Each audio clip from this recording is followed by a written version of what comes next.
Noren, Kunwar, my goal is to have a portfolio portraying an overall 3D finesse. Main focus is to the environment, story characters, 3D animations. Okay, so generalist, pretty much. Been working with 3D for a while now, did a lot of freelance work, so had quite a lot of average projects in my portfolio. Decided to turn a new leaf and make new high quality ones. Let's take a look. Thyros. There you go. Oh, I love this one. This was one of my favorite exercises from the Maya course, from the old Maya course. I thought it looked quite nice, adding the sort of like cinematic look to it. This was inspired, of course, by Queen's Gambit. Okay, so one of the things that I see. Oh, you took pretty much all of the all of the courses from Nexted, man. That's cool. So yeah, you're doing a good job here. Oh yeah, I remember you, man. You were doing this troll right here. I remember saying that one of the things that I would like to see is this troll more in the foreground, because right now it's completely lost there on the background of the scene. It's not a bad scene, it's just like it's very far away. So, and I know you spent a good time on that, like ape or something. I'm not sure if you just got the ape somewhere, but like this composition, it's a nice composition. So again, here, my friend Noren, one of the things that I would like to see is how you are, like don't, how to say this. We have this tendency to try to make things super intense, like add interesting things everywhere, and that's not always the case. Like in this one right here, I think this is a cool temple. It looks nice. It's an interesting composition. Do we need the dragon there in the middle of the clouds? Not really, right? Like we don't really need the clouds. So you might want to like again take some of that stuff out. Now, here's another thing. From looking at your portfolio, I'm not really sure on what your skills are. Okay, and it's a very problematic issue to have, because if I see this piece and I'm like, oh my god, look at that dragon, that's like an amazing dragon. What if I call you and say, hey man, I need you to do a dragon for me, and I need you to do, I don't know, like this dragon right here, because I saw your portfolio, I saw that amazing dragon, and I need that same quality but with this design. And I'm sure, I'm willing to bet that you're gonna tell me, oh no, I downloaded that dragon, I got that dragon from wherever, and I'm just using it for this shot, for the composition, so it's not my dragon.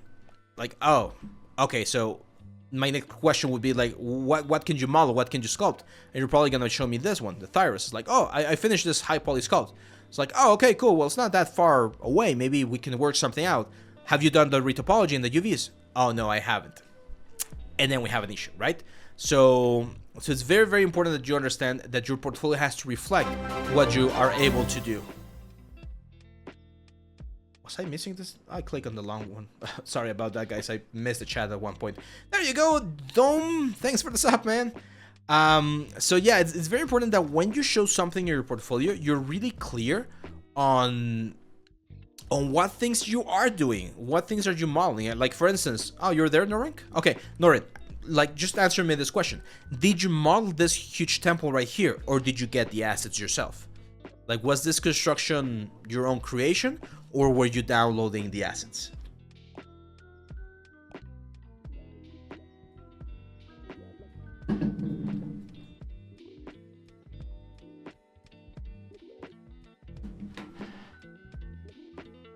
I use kit bash assets to model. There you go. Yo, so again, kit bashing things is not bad.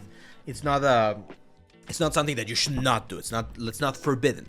But when you use that, you need to specify it here on the element, because then when I look at your pieces, I'm not looking at someone that's what's the word? I'm not looking at someone who could do the assets for me. I'm looking at your own like perception on how to create and compose a scene, right? So I might be like, hey, Noren has a really good eye for composition. I'm gonna hire him. I'm gonna give him all of the assets, and I want him to build me a like cool little scenario. But if you don't know how to model those assets, you need to specify it over here. Because again, I'm pretty sure, for instance, this cedar looks very cool. It's like, oh, that looks like an awesome opening shot for like a steampunk like shot or series or whatever.